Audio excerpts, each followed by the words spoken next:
QMJHL fans, welcome back to our Monday Facebook Live sessions. As you can see from the screen, today's invitee is Joshua Roy from the Sherbrooke Phoenix. So, Joshua, thanks for joining us. How's it going?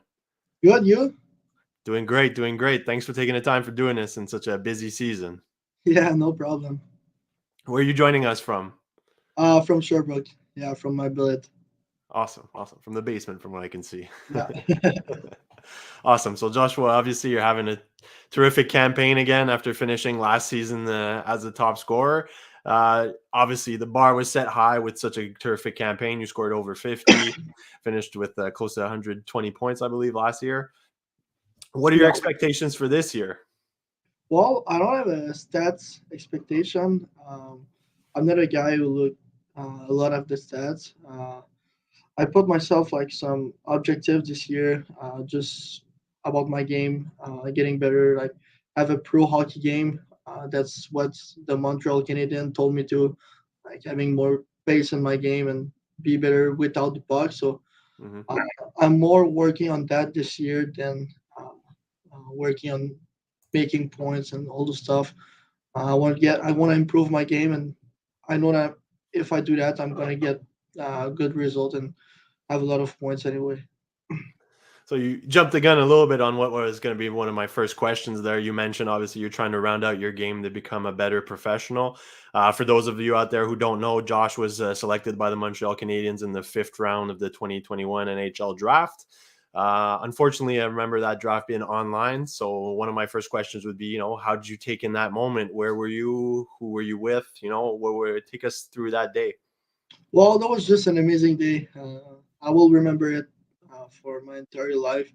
I was at home with my parents, my friend, my brothers, and close family. And I remember when I hear my name at the TV, everybody start screaming. That was just a great moment. And after that, all of my friends came to my house and we had some fun. So that was just a great moment for me and a great day. Obviously, it's a dream come true to get drafted in the NHL. Getting drafted by the Montreal Canadiens makes it a lot more special, I would guess, right? Yeah, 100%.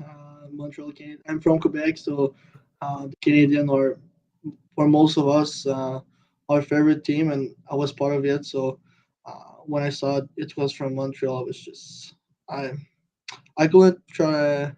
It was unbelievable. Like I was like, oh, that's real, and that was just crazy moment for me. Did you have any idea that you would get drafted by the Canadiens? Did you have like a hunch or a good feeling about them, or how were your interviews with them? Well, the interview wasn't how I expected. It was like okay, but not that much. And I didn't have a lot of feeling about any team before draft, so I had no clue where I was going to get drafted. My main goal was just to get drafted, and but to get drafted from the Montreal, that was just perfect for me.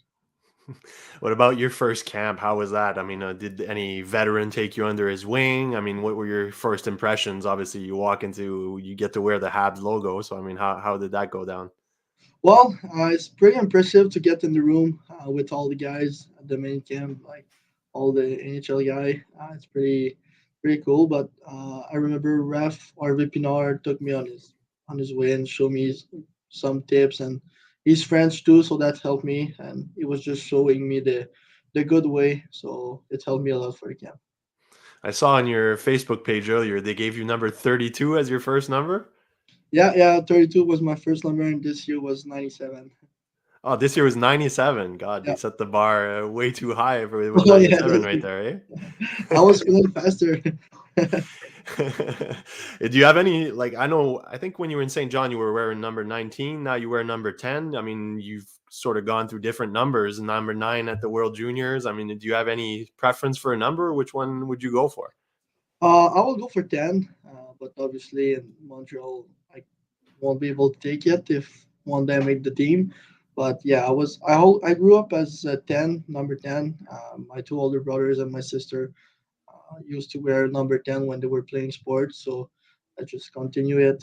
And midget triple eight number 10 was already taken, so I took number 19. So I had a good year. So in St. John, I took the 19.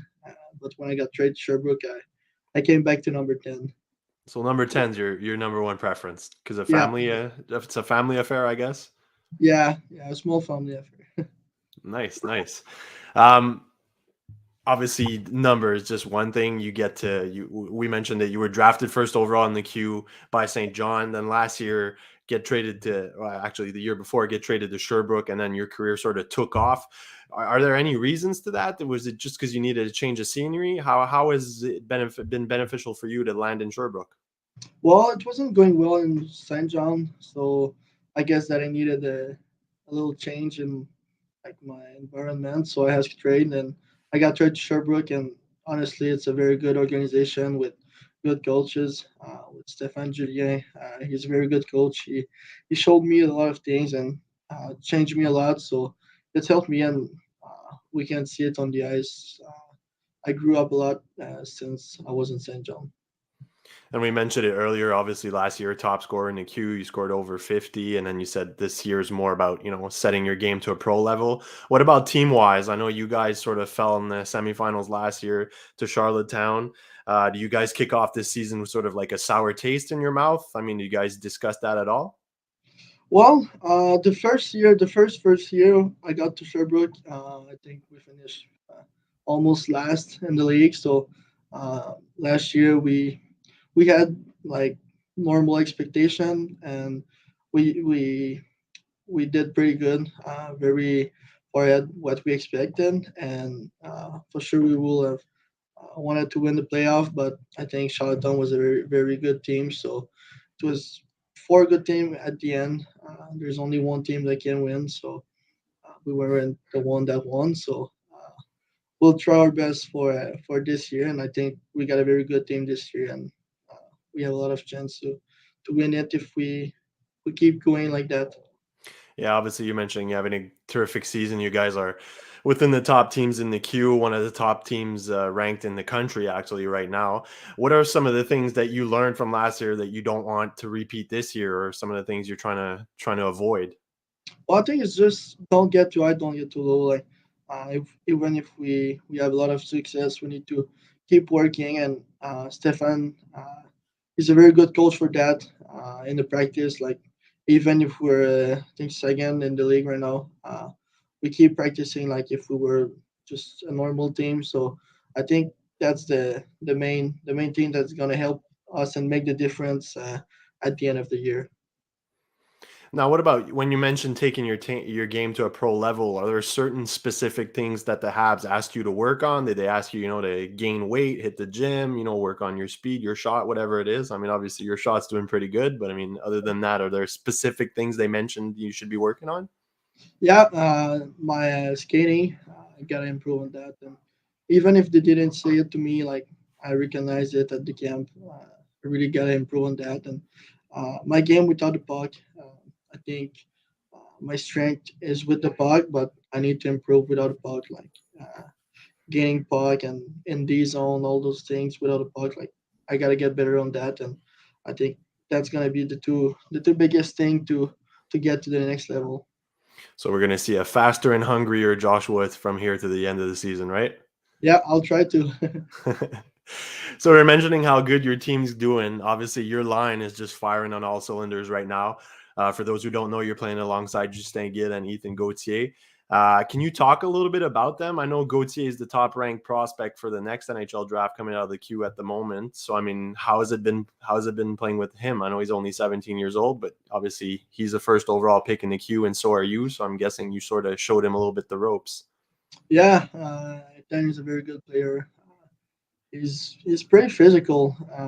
He's not the tallest, but he's throwing a lot of big hits, and he's a very good player. And with Justin Gill, we're just three good guy that get good together, and it's going very good for us. And I think the things that help a lot at A10 is his older brother. He's in the team, and he's a veteran, so he can show him the good way. And even his father, he did all this.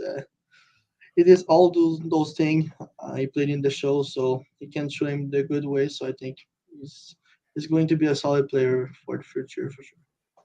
What about Justin Gill? What's up with that guy? I mean, last year he set career highs with 20 goals, 46 points. This year, I believe he's already got 15 tucks, close to 30 something points. I mean, he's going to blow the roof on his career highs. What's the main difference in his play?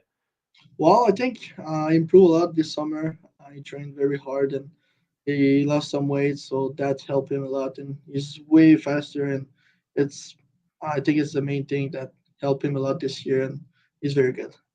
It's all about speed nowadays, right? Yeah, What about between the pipes? We've seen an interesting thing. I know Jacob Rabial's hold down the fort. He's got a terrific record, but you have a surprising rookie back there. Samuel Saint-Hilaire is just putting up these crazy numbers. I know he's a ninth round pick from last year's draft. I mean, he sort of came out of nowhere. What can you say about him? well, he's from my hometown, so I was practicing with him this summer, and I already see that he was a good goalie, and this year he's very good, and even last year with the Chevalier de Lévis Major AAA was very good. So I'm surprised, but not that surprised because I knew that he was able to be that good, and right now he's just doing very great. So he's a good guy, so everyone is happy for him. And obviously, you being one of the better snipers in the league, I mean, is that something that you notice with a goalie? You know, at some point he starts making more and more saves, or it gets harder for you to score against. Is that something you notice? Yeah, yeah, it's something that I can notice sometime in the practice. Uh, it's sometime against I won't say bad, but not that good. Like it's easier, and I think we got two pretty good goalie in Sherbrooke. So in the practice, it's pretty hard to score against them. And you were mentioning just before that, talking about the Gauthiers. Obviously, their dad Denis played in the NHL. What about you? You mentioned earlier you have older brothers and an older sister who played hockey. Is that who you turned to for inspiration growing up, or how did you gain inspiration to get to the level where you're at now? Yeah, my older brother played midget AAA. So when I was young, he was showing me the way. He was telling me some tips, and I think it helped me a lot when I was young. But now he retired from hockey, I will say.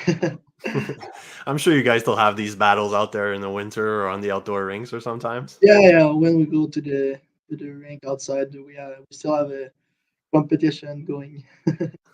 Or you could fight for the last slice of pizza, whatever works, right? Yeah, Obviously, you had a busy summer. I know I believe last March, you signed your contract with the Habs. So we mentioned you had camp with them, but you also had a very busy summer because you played in the World Juniors. How was that whole experience? Obviously, you came out on top winning gold. Can you just tell us, maybe some of your favorite moments from the whole experience?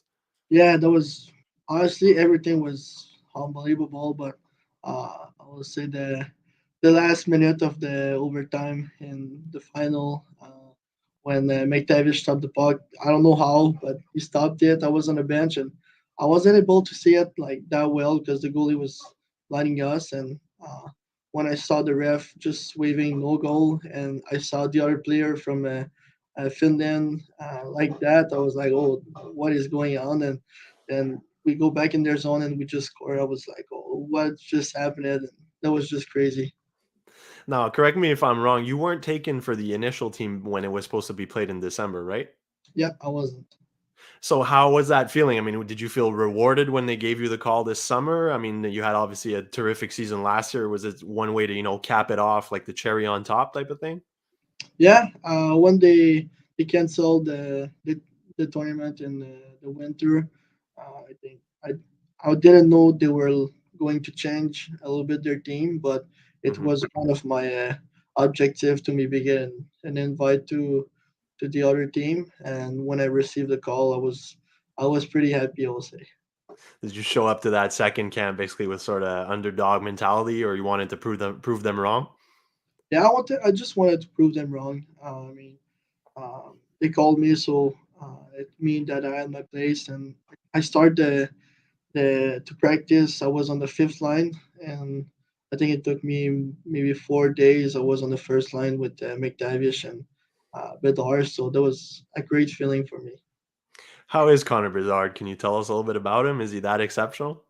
Yeah, I will say shot. His shot. I never seen that at this age, having a strong shot and so like he's a sniper. I don't know how to describe it. It's just crazy how we can shoot the puck and score from everywhere. It's crazy. Well, we'll take your word for it because you're obviously one of the better snipers out there. So if you say his shot's ridiculous, then it must be that crazy. Yeah, it is. Now, last summer's tournament got you a foot in the door with Hockey Canada. I believe you had played under 17s before that. What are some of the difference? How do you prepare differently for a summer tournament? Obviously, it cuts into your own workout time and all that. But I mean, were there any differences in the preparations or anything for a summer tournament? Well, for most of the part, it was the same thing. It's still a tournament, and we had the same objective to win it. I think we prepare a lot. We went to Calgary 1 week before start practicing, and we got to Edmonton 1 week later, and we were ready for it, and uh, we had a good team, so it was very nice. For sure, for sure. Now, is that one of your objectives for this December? Obviously, they have another tournament. You're eligible to make it again. I mean, is that on your bucket list type of thing to go back? Yes, it's one of my main objectives this year. Um, I did it this summer. It was a little bit different with like the crowd and all those things. Right now, I want to leave it the real one. I will say during the winter with all the fans and the Christmas chemistry. I want to leave that. And it's going back to the Maritimes again. Two buildings you're fully comfortable in, right? Yeah, in Halifax, it's a pretty good crowd when we play there in the queue. So I guess it will be a very nice crowd for the World Junior. Now, is that something you discuss with, say, teammates or anything during the year, or is that something that you just keep on the low and see if it happens, it happens? Well, I think I don't talk about it a lot. I wouldn't be surprised if some of the guys in the team get invited, like just like Yale and Tyson Hines. We're two very good players. So for right now, I don't talk a lot about it. But if they get invited, we'll start to talk about it for sure. What a guy like David Spacek, who was born in the States, did you get a little bit of chirps in there? Well, he's in Slovak. He's a Czech. He's a Czech actually. Oh, he's a check on the national scene, right? Yeah, yeah, and we won them in the semifinals. So I chirped him a little bit, but not that much. Any friendly bets before you leave for the tournament? Anything like that? No, no, not yet. Awesome. So, Josh, just to finish off to round out the interview, I was looking through some comments. We're getting live comments on our Facebook at the same time. We've got a good question here from someone. Obviously, he was asking, how do you find this year's been more enjoyable with less COVID restrictions? So, obviously, you guys aren't playing in bubbles anymore. Obviously, we mentioned earlier, you even had your NHL draft online. I mean, how does it feel to be back in front of your own fans? Well, it's very nice. I was happy when it happened, like to be able just to play. I was like, oh, the crowd, it's not a big thing, but right now we in Sherbrooke we have a lot of fans this year, loud crowds, so it's very nice to play in front of them, and we're a good team this year. So I think most of the people in Sherbrooke are following us, so it's very nice. It's real hockey, I will say. For sure, and obviously, it probably gets the juices flowing a little bit more than playing in front of empty seats, Yes, right? it's a big difference. And we have another question here coming in from our YouTube page. Who's your best buddy in the queue? You have any best friends, either on your team or that you're playing against? Well, I have a lot of friends. Well, every one of my teammates are uh, my good friend, but I gotta go with Olivier Nadeau from Gatineau right now. He's from my hometown, and I played with him since Pee Wee AAA. So he's my very good buddy. Your closest buddy. Yeah. So we got a few minutes left here, so we're just gonna go off some random questions just to see. Last week's Facebook Live, sorry, we had goaltender Thomas Couture on, and he said you were actually the guy he had the most toughest time against in the league because of your shot. Now I'm gonna flip the situation around and ask you, who's the toughest goalie to beat in the queue right now? Who's got your Um, number? I would say Lepina. When it was in Drummondville, we were playing them uh, pretty often, and I always had like hard time against him, scoring him. And last time in playoff, he did a very good job against us. So he have my number. He's very athletic too, so it helps for sure. Yeah, he's a good goalie in the league. What about within your teammates? Let's get to know them a little bit better. Who's got the weirdest pregame ritual? Uh, I don't know, to be honest. There's not a lot of guys in the team that got a big ritual that I see, and I was like, whoa, what is he doing? Like, some of them is just some like little ritual, but none of the team of my teammates have a big ritual.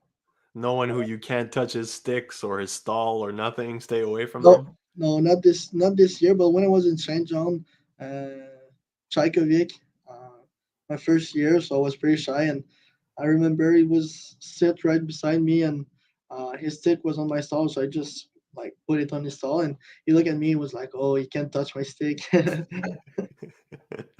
That's a pretty funny one. What about yourself? You have any pregame rituals or things you do over and over again? Well, I have my ritual day before. I have a ritual game day. Wake up, we have morning skate, then I came back, do a little nap, and eat chicken and rice, and I'm ready for the game. Same meal all the time? Yep. And what about your cheat meal? What would be your cheat meal? What's your go-to? We'll say pizza. I like pizza sometimes. Yeah, for sure. That's a not too often, but some here and there. It's fine, eh? Yeah, What about sometimes. other sports? Do you watch any other sports? Are you a fan of someone else? I'm a big golf player, so Okay. I like to watch it, and it's very nice. The summer I play with my friend and my brothers. I like it. Who's your favorite golfer right now, like on tour? Well, it was Tiger Wood, but right now he's not that good. So I will go with Dustin Johnson. That's fair enough. He's actually not on tour anymore too, so I mean Yeah, that's hard to pick, yeah, but he's that's a great bet.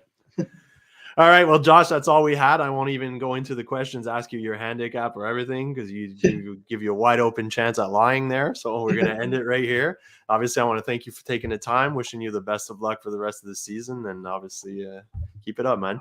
Yep. Thank you. Thanks.